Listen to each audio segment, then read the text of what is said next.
20. कैद्यांच्या बंदीगृहातील स्वयंपाकाच्या छपरीमध्ये एका मोठ्या भाजीपाल्याच्या लोखंडी डेगीखाली जाळ करीत कंटकी उभी होती. बंदिवान स्त्रियांच्या वेशाप्रमाणे एक गुडघाभर जाडेभरडे लुगडे, वेणीफणीत तेला वाचूनच आठवडा आठवडा करावी लागत असल्यामुळे आणि अगदी ओंगळणी नीच अशा अनेक बंदिवान स्त्रियांमध्ये रात्रंदिवस सरमिसळ राहावे लागत असल्यामुळे विस्कटलेले नि उवांचा बुजबुजाट झालेले केस, रखरखलेल्या मोठमोठ्या चुल्यांच्या उत्तापात सतत राबता राबता धुरकटलेले नि घामाघूम झालेले अंग, पण तशा परिस्थितीतही मूळचीच सुभग असलेली ती युवती, ती कंटकी, मालती, त्या आगीने भडकलेल्या मोठमोठ्या चुल्यांमध्ये पंचाग्नी साधनात तपस्या शोभावी तशी शोभत होती. निदान तिच्यापुढे त्यावेळी उभ्या असलेल्या आणि तिला नकळत तिच्याकडे सहृदय कौतुकाने निरखून पाहणाऱ्या अनसूया जमादारिणीला तरी ती कंटकी तशीच शोभत आहे अशी भासली. तेथे काम करीत असलेली दुसरी एक बंदिवान स्त्री जी होती, ती पिठाची पोती आणण्याच्या कामावर निघून जाताच तेथे एकट्या उरलेल्या कंटकीला सावध करण्यासाठी अनसूया जमादारिणीने चुटकी वाजवली. कंटकीने वर पाहिले, थोडी पुढे झाली, आजूबाजूस न्याहाळले आणि अनसूयेच्या हातची एक चिठ्ठी चटकन घेऊन बाजूला लाकडाच्या ढिगाआड जाऊन लपली. अनसूया जमादारीण कोणी आत येऊ नये म्हणून दारातच उभी राहिली. 1-2 मिनिटातच कंटकीने ती चिठ्ठी वाचून जाळात फेकली न फेकली तोच अनसूयेने, "काम झालं ना?" असं विचारणारी मान वेळावून कंटकीनेही होकारार्थी मान हलवताच तिथून पाय काढला. कंटकीशी आपला काही स्नेहसंबंध आहे ह्याची कोणाला शंकासुद्धा येऊ नये ह्या हेतूने अनसूया आताशी कंटकीशी चकार शब्दसुद्धा बोलत नसे. इतर बंदिवान स्त्रियांशी बोले तितका सुद्धा कंटकीशी कामकाजाच्या प्रश्नातही संबंध येऊ देत नसे. ती चिठ्ठी वाचताच कंटकीचे हृदय कोण्या उत्कट आशेच्या उसळीने आणि साहसाच्या भीतीने धडधडू लागले. तिचा देह वावरत होता त्या बंदीगृहातून तिचे मन तेवढेच जसे अलगद उचलून कोण्या दुसऱ्याच जगात नेऊन सोडावे तसे तिला झाले. त्या चिठ्ठीत जे भयंकर पण शुभंकर असे तिला कळविण्यात आले होते, त्यातील तिच्या वाट्याला येणारी भूमिका कशी पार पाडावयाची इकडे तिचे सारे लक्ष वेधले होते. ती मनातल्या रंगभूमीवर आपली साहसी भूमिका पुनः पुन्हा करून पाहत होती, बेत ठरवीत होती. लवलेशही चूक होऊ नये म्हणून अवश्य ते कृत्य, हालचाल आणि प्रसंगाची जुळणी कशी पार पाडायची ते तंतोतंत ठरवून टाकीत होती आणि तरीही लवलेश जरी काही कोठे चुकले, तिच्या वा इतरांच्या हालचालीत लवलेशही फरक जरी पडला, तरी ती होती त्या संकटातून किती भयंकर अशा दुसऱ्या संकटात ती पडेल ह्या जाणीवेने ती मधूनच थरथर कापत होती. पण जर तो सारा कट तंतोतंत जुळून आला तर? एका 24 तासांच्या आत सुखाच्या स्वर्गात पाऊल आणि किशनच्या गळ्यात मिठी. तिच्या मनात हे वादळ चालू होतं, पण तिचं वर्तन ह्या बंदीगृहातील घड्याळासारखं बंदीगृहाने आखून दिलेल्या शिस्तीप्रमाणे तंतोतंत चाललं होतं. साऱ्या बंदिवानांची जेवणं होऊन दुपारच्या वेळी स्वयंपाक विभागातील बंदी स्त्रियांना जी थोडी सुटी मिळते, तीत कंटकी नित्याप्रमाणे वरवर थोडी स्वस्थ पडली. पण तिचे मन असह्य अस्वस्थेने आणि साशंक अपेक्षेने काय होईल, कसे होईल अशा चिंतेत वरखाली होत होते. ती वरचेवर अनसूया जमादारिणीच्या वाटेकडे डोळे लावून बसे. 3चे ठोके घड्याळात पडताच तिला वाटले 4चेच पडले. तिची बाहेरच्या कामावर जाण्याची वेळ एकदाची आली, पण 3च वाजले हे कळताच ती ओशाळलीशी होऊन पुन्हा खाली बसली. इतक्यात खरोखरच 4 वाजले. अनसूया जमादारिणीने बंदीपालाच्या सांगण्यावरून नेहमीप्रमाणे कंटकी अशी हाक मारली. सर्वासमक्ष कंटकीला तिच्या संध्याकाळच्या कामावर बाहेर जाण्याची आज्ञा मिळाली. हे बाहेरचे काम म्हणजे त्या बंदिवानासाठी काढलेल्या बंदीगृहाबाहेरील प्रेमोद्यानात जाऊन झाडलोट करण्याचे आणि व्यवस्था ठेवण्याचे होते. कंटकीची चोख चाल रीत पाहून बंदीपालाने ते तिच्याकडेच दिलेले होते. ती प्रत्यही त्या प्रेमोद्यानात जाण्यासाठी अशीच बंदीगृहाच्या दाराबाहेर पडे. संध्याकाळी झाडलोट व्यवस्था संपवून प्रेमोद्यान बंद झाले की पुन्हा त्या दाराच्या आत येऊन बंदीगृहात स्वतःही बंद होऊन पडे. पण आज त्या बंदीगृहाच्या दारातून बाहेर पडावयाचे ते पुन्हा काही आत न येण्यासाठीच पडावयाचे हा तिचा कृतनिश्चय झालेला होता. कंटकने गुप्तपणे अनसूयेच्या हस्ते धाडलेल्या त्या चिठ्ठीतील साहसी कटाप्रमाणे पळून जाण्यात यश आले तर तसे, फसले तर तत्क्षणी पोटात सुरा भोसकून आत्महत्येच्या द्वारे, पण आज आता बंधमुक्त व्हावयाचेच, पुन्हा काही या दारातून ह्या बंदीगृहाच्या आत यावयाचे नाही, अशा निर्धाराने ती त्या दारातून बाहेर पडली. आज जन्मठेपेची शिक्षा ही इथेच संपली की, असे ती मालती, ती कंटकी आपल्या मनात मोठ्याने आपल्यालाच बजाविती झाली. प्रेमोद्यानाची झाडलोट करणाऱ्या झाडूसहच तिने आज सांगाती स्वयंपाकघरातील एक तीक्ष्ण सुराही छपवून घेतलेला होता.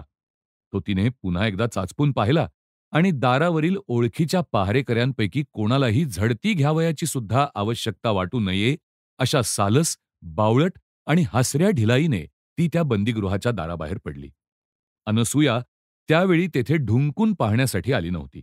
आपल्या गावी सुद्धा ते प्रकरण नव्हते असे पुढे सांगता यावे ह्या हेतूने अनसूयेने बंदीगृहातील दुसऱ्याच एका कामामध्ये गढून गेल्याचा बहाणा करण्याचा चाणाक्षपणा दाखवून बंदीगृहामधल्या अगदी मधल्या चौकात ती केव्हाच निघून गेली होती.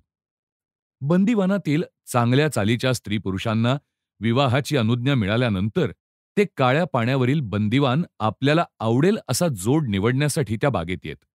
ते नेहमीच्या रीतीप्रमाणे तेथे त्या दिवशीही गोळा होऊ लागले. परस्परांच्या सांगाती बोलण्या बसण्यात गुंग झाले. झाडलोट करून कंटकीही त्यांच्या अधूनमधून फिरू लागली. पण तिचे चित्त सगळे त्या बागेपुढून जाणाऱ्या सडकेकडे होते. पाचचे ठोके पडले, पण अजून तिला हवा असलेला मनुष्य त्या सडकेवर दिसेना. ती अस्वस्थ झाली. दृष्टी ताणताणून पाहू लागली. 5 नंतरचे प्रत्येक मिनिट तिला तासासारखे दीर्घ वाटू लागले. 5:15 झाले. तो कोण? पोलीस? होय, होय, पोलीसच तो. पण कंटक कोठे आहे? सडकेवर चिठीत लिहिल्याप्रमाणे पोलीस दिसला, पण कंटक? इतक्यात त्या पोलिसाने ठराविक खुणेप्रमाणे हात हलवला. कंटकी झटकन प्रेमोद्यानाच्या बाहेर पडून सडकेवर आली. तो पोलीस शिपाई धीटपणे पुढे झाला आणि त्याने कंटकीचा हात धरिला. त्या स्पर्शाने म्हणा वा जवळ आल्यामुळे निरखल्याने म्हणा, पण कंटकीने ताबडतोब ओळखले की जो पोलीस तोच हा कंटक, त्याच्या मागोमाग एक उंच, निमगोरा पण तिला अपरिचित असा दुसरा पोलीस शिपाई. पहिला पोलीस कंटक होता, दुसरा डोलकाठी. त्या दोघांनी पोलिसांचा वेश करून खांद्यावर बंदुका, कमरेस सरकारी पोलिसी पट्टे. थेट पोलिसी आयटीने त्यांनी पुढे येऊन कंटकीचा हात धरून तिला मोठ्याने आज्ञा पिले, "तुम्हाला चीफ कमिशनर साहेबांचं बंगल्यावरचं बोलावणं आहे. न्यायला आम्ही आलो आहोत." कंटकीच्या मागोमाग त्या बागेवरील बंदीगृहाचा एक पहारेकरी जो पहारा करी तोही जवळ येत होता. त्याला त्या दोघा पोलिसांनी सांगितले, "या बाईला आम्ही चीफ कमिशनरकडे नेत आहोत." "काय? बंदीपालाला कळवायचं? ते आम्ही आधीच कळवलंय. चीफ कमिशनराच्या पेक्षा काही बंदीपाल श्रेष्ठाधिकारी नाही. तुम्ही फार तर हे आमचे क्रमांक टिपून घ्या. चल, कंटकी पुढे हो." त्या पोलिसांची ती कडक भाषा आणि निर्भीड ऐट ऐकून तो पहारेकरी वरमला. नाही म्हणावे तर कमिशनरच अंदमानचे मुख्य सरकार, हे त्याचे पोलीस. ह्यांच्यापाशी हो नाही करीत तेरीमेरीवर येण्याने वेळी आपणच गोत्यात येऊ, अशा शंकेने तो पहारेकरी गोंधळात पडला आहे.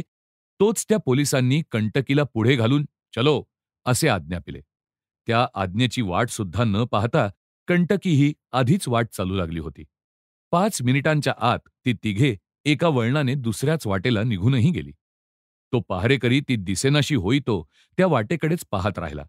मग अर्ध्या पाऊण तासाने ती बाग वेळच्या वेळी बंद करून तो बंदीगृहात गेला. संध्याकाळी गणती करताना एक स्त्री बंदिवान उणी भरली आणि ती कंटकीच होय असे कळताच बंदीपालाने त्या पहारेकऱ्याला दटावले. त्याने ताठ उत्तर केले, "चीफ कमिश्नर साहब को पूछिए, मेरी क्या कसूर? पोलीस अफसर ने कंटकी को पकड़कर उसको साथ चल दिया." चीफ कमिशनरच्या बंगल्यावर बंदिवानांना अचानकपणे अनेकवार बोलवण्यात येते. हिंदुस्थानचे नवे वॉरंट किंवा इतर काही सुटका, बंदीची सूट इत्यादी कामकाजात असे नेहमी घडते. पण बंदीपालाला न विचारता परस्परे हत्यारबंद पोलीस धाडून एका तरुण स्त्रीबंदीला पकडून नेणे हे पद्धतीला तरी सोडूनच. ह्यास्तव बंदीपालाने कमिशनरच्या बंगल्यावर तात्काळ दूतांना धाडले. नावेतून त्या बंगल्यावर जावे लागे. तितके लांबून जाऊन दूत रात्री परत येताच त्यांनी कमिशनरचा निरोप आणला की इकडून कंटकी नावाच्या कोणत्याही स्त्रीबंद्याला बोलावणं गेलेलं नाही. अर्थात कोणातरी दोघा पोलिसांनी त्या तरुण स्त्रीबंदीला पळविले असले पाहिजे. हे स्पष्ट होताच बंदीपाल गडबडला. बंदीगृहाच्या संकट घंटा एकदम ठणठण ठण करीत मोठमोठ्याने वाजू लागल्या. जिकडे तिकडे शिपायांची धावपळ, नि शोध नि नाकेबंदी होऊ लागली. विशेषतः पोलिसांच्या चाळीतून ते दोघे पोलीस कोण ह्याचा कडाक्याचा शोध चालला. कारण त्या मुलीला धरून नेणारे कोणीतरी दोघे पोलीस शिपाईच होते, असा पुरावा जिकडून तिकडून मिळत चालला. वाटेने जाता येता दोघे हत्यारबंद शिपाई एका मुलीला घेऊन जाताना आपण पाहिले, पण पोलीसच असल्याने सरकारी काम समजून आपण तिकडे चित्त घातले नाही, असे पुष्कळ वाटसरूंनी सांगितले. रात्रभर शोध चालला, पण ते पोलीस कोण हे उमगेना. त्या मुलीला घेऊन ते गेले कोठे ते कळेना. अशा रीतीने बंदीगृहात कमिशनरकडचा उलगडा घेऊन दूत रात्री परत येईतो कंटकी पळविली हे नक्की ठरविता आले नव्हते. त्यामुळे कंटक आणि डोलकाठी यांना 4-5 तास निर्वेध मिळाले. तोवर त्यांचा पाठलाग असा आरंभीला सुद्धा गेला नव्हता. पोलिसांचा वेश करण्यात त्यांनी दाखविलेला चाणाक्षपणा त्यांच्या चांगलाच उपयोगी पडला. कारण सरकारला शंका भलत्याच बाजूची आली. शोध नको त्याच दिशेला चालला. त्याचा कंटकने पुरेपुरा लाभ घेतला. मागे जावऱ्यांनी इंग्रजी बंदिवानांवर छापा घातला, तेव्हा जो इंग्रजी पोलीस जमादार मारला गेला आणि ज्याची बंदूकनी कपडेपट्टे कंटकने काढून नेले होते, ते आणि डोलकाठीपाशी असाच एक उपटून आणलेला त्याचा स्वतःचा बंदूकपट्टा आणि पोलिसी कपड्यांचा असलेला एक संच, अशा त्या पोलिसांच्या 2 बंदुकांच्या आणि वेशांच्या उपयोगाने त्यांच्या कटाचा तो साहसी प्रारंभ तरी निर्विघ्न पार पडला. त्याच्याजवळ पोलिसी वेशातच असलेला डोलकाठी हा गेली कित्येक वर्षे भगोडा म्हणून पकडावा असा हुकूम सुटलेला असताही काळ्या पाण्यावरील सरकारी वसाहतीत छद्म वेशाने हिंडण्यात आणि लगोलग अरण्यातील त्या जावऱ्यांच्या राजधानीत जाऊन लपण्यात अगदी पटाईत झालेला होता. 57च्या स्वातंत्र्ययुद्धातील वृद्ध वीर जे अप्पाजी, त्यांच्याकडेही तो ह्याच छद्म वेशाने नित्य जाई येई. कंटकला जावऱ्यांनी आश्रय दिल्यानंतर डोलकाठीने ह्या विद्येत कंटकलाही पटाईत करून सोडले. कंटकच्या बहिणीला कंटकीला बंदीगृहातून सोडविण्याचा हा धाडसी कट डोलकाठीनेच रचिला. त्यानेच कंटकसह ह्या छद्मवेशात अनसूयेची भेट तिच्या घरी घेतली.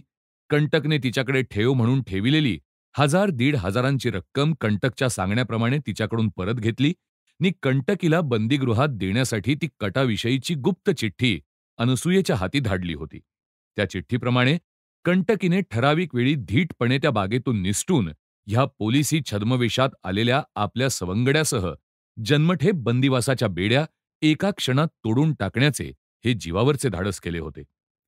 कंटक आणि डोलकाठीसह कंटकी जी निसटली, ती सडक सोडून लगोलग एका आडवळणाने समुद्र तटावर आणण्यात आली.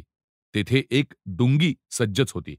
वृक्षांच्या एका भल्या मोठ्या बुंध्याला तोडून त्यात मध्यंतरी कोरून नावेसारखे खोलगट बनवून नावेच्याच आकाराचा करून त्या अखंड ओंडक्याचा जो एक मचवा अंदमानातील लोक करतात आणि समुद्र तटाला लागून ज्या योगे द्रुत जलप्रवास करण्यात त्यांचा हातखंडा असतो, त्या अगदी पूर्वकालीन नावेला तिकडे डुंगी असे म्हणतात. मनुष्याने नौकाविद्येत लावलेला तो अगदी पहिला शोध. जावरे ह्या प्रकारच्या डुंग्यातून समुद्रात प्रवास करण्यात मोठे पटाईत. तशीच एक डुंगी समुद्राच्या एका दुर्लक्षित आणि आडवळणी तटभागाशी कंटकने सज्ज ठेवली होती.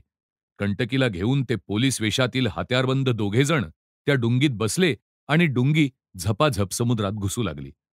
तटावरील ज्या काही थोड्या लोकांनी ती डुंगी त्या तरुणीला घेऊन दूरवर जाताना पाहिली, त्यांनाही तो देखावा बराचसा चमत्कारिक वाटला असताही हत्यारबंद असे 2 पोलीस शिपाईच तिच्यात आहेत, असे पाहून काही गवगवा करण्याची बुद्धी वा छाती झाली नाही. थोड्याच वेळाने डुंगी काळ्या पाण्याच्या ओसाडातील ओसाड आणि निबिड निर्जन अरण्याच्या काठाशी असलेल्या समुद्राच्या भागात शिरली. कंटकच्या अंगाशी टेकून कंटकी बसली होती. ती त्याची सख्खी बहीणच आहे असे मानणाऱ्या डोलकाठीला त्यात काहीच विशेष वाटले नाही. परंतु तिची ती मनोहर तनुलतिका आणि ते मनमिळाऊ हसणे, बोलणे, वागणे पाहून पाहून त्या डोलकाठीला वरचेवर असे मात्र वाटले वाचून राहिले नाही, की जर ही युवती आपल्याही अंगाशी अगदी अशीच टेकून बसली तर किती गोड वाटेल. ती डुंगी निर्जन आणि निर्विघ्न समुद्र भागात शिरताच जलौघावर जसजशी सलीलपणे डुलू लागली, तसेच कंटकीचे हृदयही आनंदौघावर सलीलपणे डोलू लागले. पिंजऱ्यातून सुटलेल्या पाखराला निस्सीम आनंद होतोच, पण त्या बंदीतून निसटलेल्या मालतीचा आनंद त्याहूनही निस्सीम होता. कारण पिंजऱ्यातून सुटलेले पाखरू दिसेल त्या झाडावर जाऊन बसते खरे, पण त्याचे आप्तेष्ट मित्र असलेले इतर पक्षी त्याला हुसकू लागतात. त्याला निर्भय असे घरटेच लगोलग सापडणारे नसते. पण जन्मठेपीच्या बंदीतून निसटलेले हे जे पाखरू ह्या डुंगीत हसत खिदळत आहे, त्याला त्याच्या एकुलत्या एका मित्राने, इष्टाने लगोलग आपणावलेले आहे. किशनच्या प्रणयप्रिय लोभात ह्या पाखराला स्नेहमय संगतीची आवडती ऊब देणारे एक गोड घरटे लगोलग सापडलेले होते. ते पाखरू, ती मालती त्या सुटकेच्या उल्हासात आणि किशनच्या संगतीत एकदम जितकी रंगून गेली की तिला जन्मठेपेची भयंकर शिक्षा आपणाला कधी काळी झालेली आहे, आता सुद्धा त्या शिक्षेची कृत्या आपल्या भोवती घिरट्या घालीत आहे, ह्याची त्या क्षणापुरती तरी विस्मृतीच पडल्यासारखी झाली. सध्या आपण कंटकी आहोत, मालती नव्हे, हे सुद्धा ती विसरली. तिच्यात खग्रास ग्रहण लागलेली शशिकला जशी आकाशात, तशी मालती जी अदृश्यच झालेली होती, ती कंटकीच्या जाणीवेने ते ग्रहण सुटताच पुन्हा पहिल्या इतकीच सुंदर, सुभग आणि सुखद अशा स्वरूपात प्रकटली. त्या आनंदाच्या भरात मालती मालतीसारखीच पुन्हा एकदा हसू रुसू डोलू बोलू लागली. किशन पण तिला पुन्हा किशनसारखाच भासू लागला. ती डुंगी त्या समुद्राच्या सलील लाटांवर उंच सखल होताना थोडी जरी कलती झाली तरी त्यानिमित्ते सगळाच तोल सुटल्याचा लडिवाळ बहाणा करून मालती किशनच्या वक्षस्थलावर झोक टाकून पडे. किशन तिला आपल्या बाहूत सावरून धरताना आलिंगून धरी. असे स्वच्छंद सुख आस्वादिता आस्वादिता त्यांची निशाच चढून तीत तिच्याभोवती अद्यापही असलेल्या छद्मतेच्या आवरणाला मालतीने पटकन दूर सारले आणि असावधपणे बोलून गेली. किशन, बघ, बघ त्या लहानशा लाटेत ती सूर्याची सांज किरणे घुसताच रंगीबेरंगी गुलाब फुलांच्या हारासारखीच ती लाट कशी शोभू लागली बघ. समुद्रातील रंगीबेरंगी गुलाबांचा हार कसा असतो ते दाखविण्यासाठी ही लहानशी फुललेली लाट अशीची अशीच उचलून अंदमानाचे एक आश्चर्य म्हणून आठवणीसाठी आईला नेऊन दाखवावी असं मला वाटतं. ए किशन, ती पुढे काही बोलणार तोच किशनने तिची करंगळी सावधपणाच्या सूचनेसाठी दाबली, तीही चपापली. कारण दोनदा तिने किशनला किशन म्हणूनच हाक मारिल्यामुळे डोलकाठीला साहजिक जिज्ञासा होऊन तो विचारता झाला, "काय? किशन? म्हणजे कंटक बाबूचं घरचं खरं नाव किशन होतं की काय? आणि तुमची आई आहे अजून? कुठे असतात त्या? कंटक बाबूचं खरं नाव जसं किशन, तसं तुझंही खरं नाव कंटकी नसून दुसरं काही आहे की काय? खरंच, तुझ्यासारख्या फुलपाखराला एखादं फुलाचं वा पाखराचं सुरेख नाव असायला पाहिजे." डोलकाठी आपल्या धटिंगण स्वभावानुसार वाटले ते उद्दंडपणे बोलून गेला. किशन मनात चपापला. आपले अज्ञातवासातले छद्मी स्वरूप झुगारून देण्याइतके काही संकटाच्या कैचीतून आपण मुळीच सुटलेलो नाही हे तो जाणून होता. विनोदाचा रुपलेला काटा विनोदाच्याच काट्याने काढून टाकण्यासाठी किशन हसला. नावापुरतंच बोलायचं तर तुम्हालाही डोलकाठी हे नाव काही पाळण्यातच ठेवलं गेलेलं नसावं. आणि मी तुम्हाला तुमचं खरं नाव वा वृत्त विचारलं तेव्हा तुम्हीच मला काय सूत्र शिकवलंत? काळ्या पाण्यावरून ज्यांना यशस्वीपणे पळून जायचं, त्यांनी आपलं पूर्ववृत्त दुसऱ्याला उगीच सांगणं नि जीवाची भीती, ह्या 2 गोष्टी वर्जाव्यात. ठीक तर मग, त्याच उपदेशाप्रमाणे आम्हा बहीण-भावंडांची खरी नावं आम्ही तुम्हाला तोवर सांगत नाही की जोवर तुम्ही तुमचं डोलकाठी हे खोटं नाव सोडत नाही. म्हणजे तुमची खरी नावं कंटक, कंटकी ही सोडून दुसरी कोणती तरी आहेतच तर. हे तरी बोलून गेलातच की स्वतः. आणि तुमचं तर नाव किशन हेच. हा सगळा गोंधळ झटकन संपवावा म्हणून मालती मध्येच म्हणाली, "नाही हो, मी की नाही ह्या सुटकेच्या आनंदाने झपाटल्यामुळे वेडीपिशीत झाले आहे. माझ्या लहानपणाच्या एका नातलगाचं नाव तोंडी बसलेलं, तेच पटकन तोंडी आलं माझ्या कंटक भाऊला हाक मारताना. परंतु ह्या चुकीच्या जाणीवेसरशी आपल्याला झालेला ह्या सुटकेचा इतका आनंदही चुकीचाच. ही सुटका म्हणजे सुटकेच्या प्रयत्नाचा फलोन्मुख आरंभ होय, अंतिम सफलता नव्हे हे तिच्या कडवटपणे लक्षात आलं. ती किंचितशी विमनस्क होऊन बसली. मघा त्या सखोल समुद्रावर पाखरांसारखी उडत बसत चालणारी ती डुंगी, त्या जलवीची, ती रंगीबेरंगी किरणे आणि बंदिवासातून आपण सुटलो ही उन्मादक जाणीव ह्यांच्यातच ती मग्न होती. पण आता ती आनंदाची नौका ज्यावर तरंगत चालली होती, तो समुद्र किती खोल आहे, तिकडेही तिचं लक्ष गेलं. किती खोल रे हा समुद्र! आणि किती लहान आहे आपली ही डुंगी! समुद्राच्या भीषण खोलीत डोकावत विमनस्क मालती किशनला म्हणाली. "हो, पण अशा लहान नौका अशा सखोल समुद्रांना तरून परतीरालाही जाऊ शकतात की कितीतरी. किशनने तिच्या मनाला त्यावेळी हवे तेच उत्तेजक उत्तर केले. "किती गोड बोलतोस रे तू." लडिवाळपणाने किशनच्या पाठीवर हळूच एक थाप मारीत मालती मराठीत म्हणाली.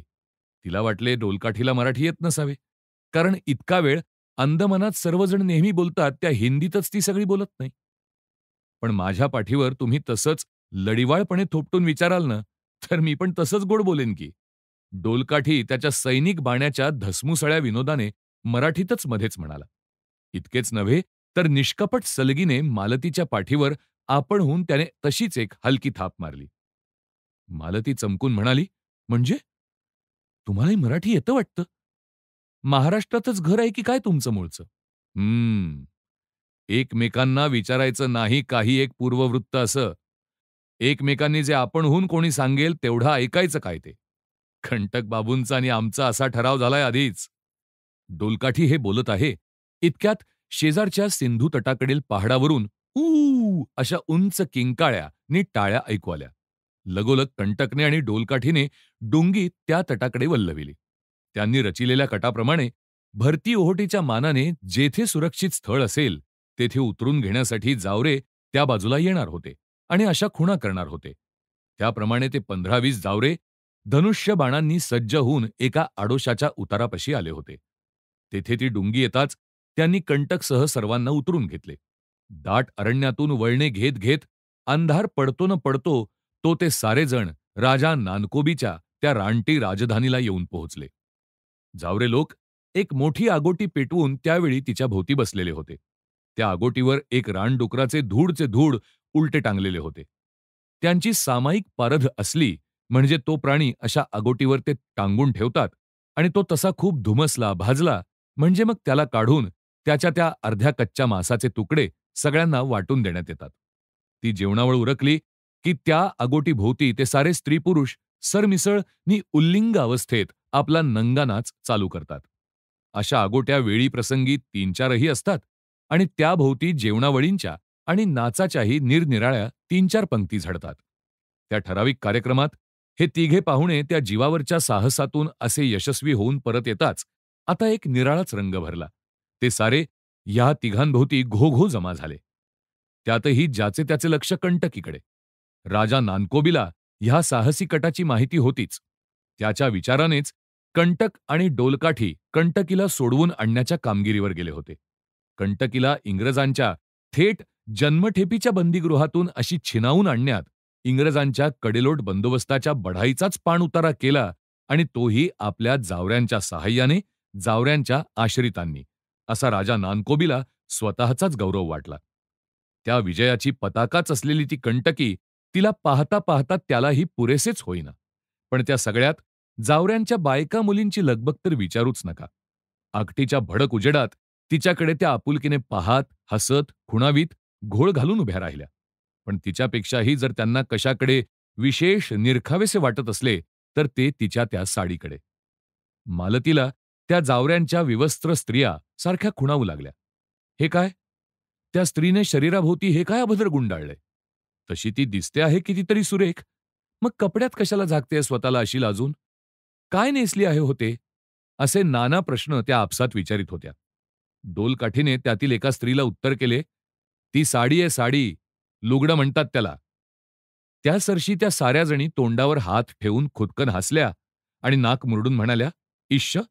बायका का कधी लुगडं नेसतात? काही मर्यादा?" विवस्त्र असणाऱ्या त्या जावऱ्यांच्या स्त्रियांना स्त्रीने वस्त्र नेसणे ही जशी स्त्रीपणाला न शोभणारी अमर्यादा वाटली, त्याहूनही शतपटींनी त्या जावऱ्या स्त्रियांना अगदी आपादमस्तक नागड्या असलेल्या आणि निःसंकोचपणे पुरुषांमध्ये तशाच वावरताना पाहून मालतीलाही पराकाष्ठेची लाज वाटली. तिने एकदा दोनदा तर डोळेच झाकून घेतले. मग खालीच पाहत उभी राहिली. राजा नानकोबीला सुद्धा जरा पेचच पडला. त्याच्या राणीने, त्या फुलीने सुद्धा हट्ट धरला की कंटकीने आपल्या इथे असे तो लुगडं बिगडं नेसू नये. तिचं हे उदाहरण पाहून आपल्या मुलीबाळींना असंच वळण लागायचं. कंटकीची त्यांना दया येत होती. तिच्या यातना ऐकून आणि तिच्याकडे पाहून सर्व स्त्रियांना आपुलकीही वाटत होती. पण वस्त्र नेसण्याच्या ह्या तिच्या अश्लीलतेची तेवढी त्यांना किळस येई. शेवटी राणी फुलीने कंटकीच्या साडीच्या पदराला थोडासा हिसका देऊन ममतेने खुणावले, "सोडून टाक हे लुगडे. नि स्त्रीला शोभा देणाऱ्या विवस्त्रपणे वागण्याचा शिष्टाचार पाळ. पण त्या हिसक्याने उतरलेला पदर सावरून मालतीने तो अधिकच घट्ट धरला. आता प्रकरण विकोपाला जाते की काय, अशा भयाने डोलकाठीने मध्ये पडून सारे हसण्यावारी नेऊन हमी घेतली की कंटकीची वस्त्र नेसायची ही जन्माची खोड. एकदम ती कशी सुधारणार? 2-4 दिवसात सभ्य स्त्रियांप्रमाणे विवस्त्र राहण्याची सवय तिलाही होईलच होईल. तोवर शिष्टाचारांची तिच्यावर सक्ती नसावी. नेसण्याच्याच नव्हे, पण खाण्याच्या, गाण्याच्या, नाचण्याच्या प्रकरणी सुद्धा.